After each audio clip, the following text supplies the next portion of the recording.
We spent a week hiking in Glacier National Park in early August and saw some breathtaking views, some glaciers, and even some wildlife. But before I show you all of that, I need to explain how visiting Glacier in 2020 is different from most years. The east side of Glacier National Park borders the Blackfeet Reservation, and the Blackfeet Nation is closed to tourists, understandably so, for the rest of 2020. That means you can't access any of the east entrances of the park, and so the mini glacier and two medicine areas are closed. But there's still plenty to see. You just need to get up a little earlier and make sure you get a parking space at the trailhead. Our first day, we got a late start due to a late flight the night before, so to avoid the crowds, we hiked outside the park in the Flathead National Forest to a peak called Standard Peak. Forest Service trails don't really have names, just numbers. This trail is about 3 miles one way to the peak, and after a mile or two, it opens up on this ridge, and you can get some really nice views of the surrounding area.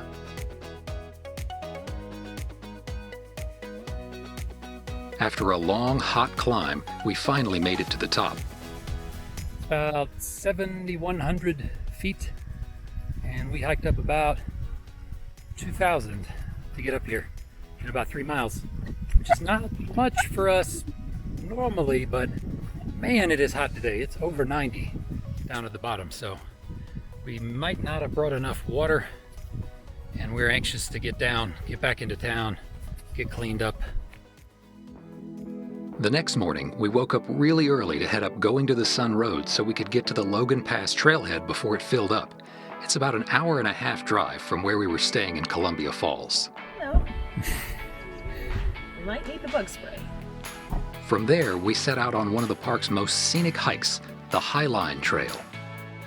Most hikes take you to a destination with beautiful views, but on the Highline Trail, you get those beautiful views the entire time as you hike along the garden wall. The Highline Trail is probably the park's most popular trail, so even at 7 a.m. it was really crowded. But there are plenty of places where you can step off the trail and have a little space to yourself. Just watch out for the marmots if you've got food around.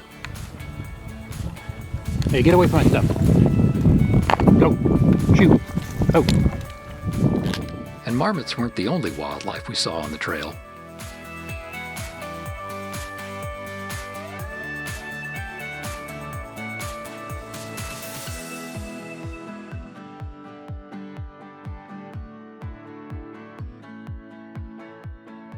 We continued on until we got near Granite Park Chalet, one of two sort of backcountry hostels in the park. A popular route is to continue a few more miles to the loop and catch the park shuttle back to Logan Pass, but there are no shuttles in 2020, so we decided to turn around here and head back. By now, it was probably 85 degrees on the trail, which has pretty much no shade. Even with the heat and the crowds, though, the Highline Trail is still a must-do trail for its spectacular views. On the way out of the park, we discovered an amazing treat. Stop along McDonald Creek to cool off and have a beer. Next, we went for a less popular hike, up to Huckleberry Mountain Lookout. Glacier National Park has a handful of fire lookout towers that are still actively staffed. This trail starts in the forest but quickly gets up into pretty much full sun. After climbing quite a bit, the trail turns and you get your first view of the lookout tower, and you think, I thought we were closer. But there's no point in turning back here, so we pressed on. Plus, after that turn in the trail, the views get better. When you get close to the top, the trail gets really steep. The whole way up I kept wondering, how would a person get weeks of food and supplies up here? After what seems like climbing forever, finally we reached the lookout tower. And we discovered that the person on lookout was off that day, but she had posted some questions and answers on the side of the tower. Turns out they use a mule to get the stuff up here. The views from the top are pretty nice, so we stayed for a leisurely lunch before heading back down. The next morning, we were up super early again to head up Going to the Sun Road. This time, we were with our friends Jen and Noah, and we were going past Logan Pass, almost to the point where the road is closed, to Sunrift Gorge. There are some trails here near St. Mary Lake that take you past a few different waterfalls.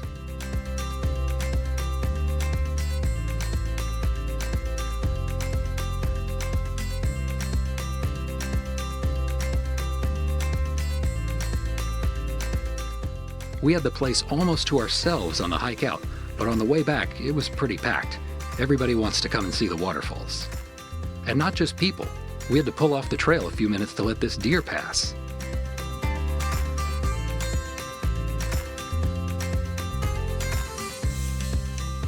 This was a nice, easy hike with plenty of great scenery along the way. Just be sure to head out early to beat the crowd. Our next hike took us way over to the east side of the park, about as far as you could go, to hike to Firebrand Pass. We got a recommendation for this trail from someone we saw hiking Huckleberry Mountain the other day, who said it was a nice way to avoid the crowds. And we only saw a few people hiking along the trail all day.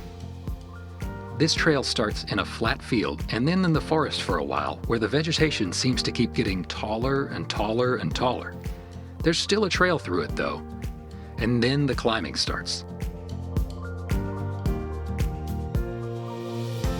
After about 3 miles, you reach the tree line and things look totally different. You can see the mountains nearby and the trail is now rocks instead of dirt.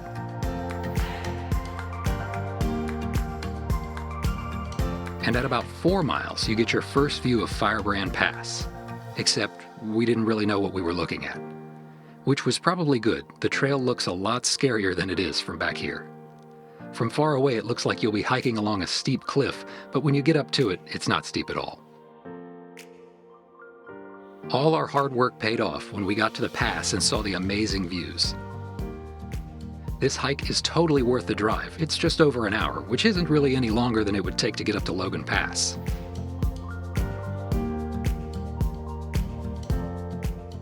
The next morning, we convinced our friends Jen and Noah to get up early and help us drop a car so we could enjoy the rare treat of hiking point to point instead of out and back.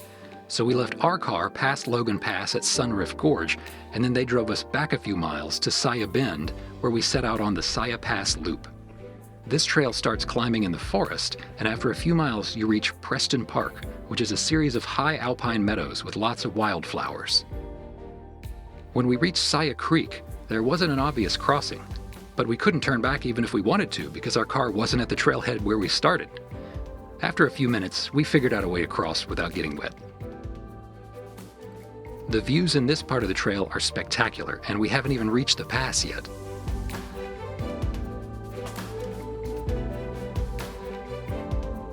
Once you reach the end of Preston Park, there are quite a few switchbacks to climb. Eventually, after enough climbing, we made it to the pass. We made it to the pass. It is way up here. That is pretty hard. Huffing and puffing. The views from the pass make all the climbing worthwhile.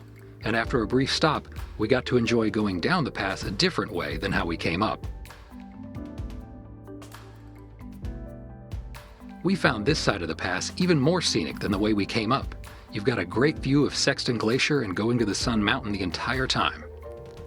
This turned out to be a pretty strenuous hike. It took us almost 6 hours, but the views were definitely worth it, and if you're looking for a long hike, this is a great one.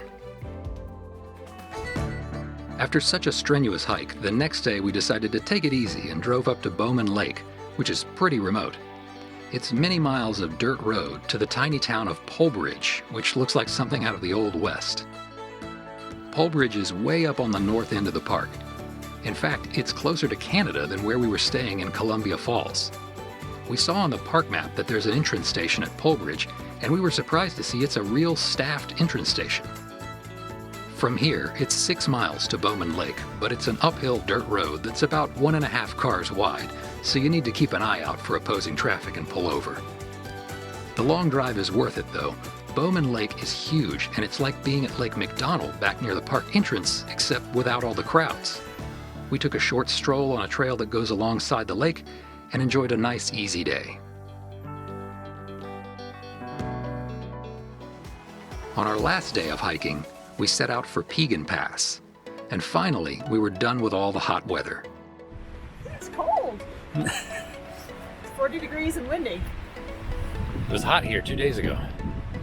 I don't even believe it. I know I was there, but still, I don't think I believe it. This hike shares the first few miles with the Siyeh Pass loop, so we started out climbing through the forest just like a few days ago, except this time it's cold and a little rainy. We could hear the wind, but thankfully we were sheltered by the trees from the worst of it. But eventually, we got above tree line where we were exposed to the elements.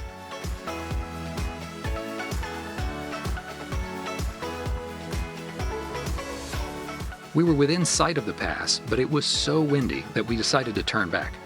We could see Piegan Glacier up close, and looking back, both Jackson and Blackfoot glaciers, so we figured this counted as going to the pass.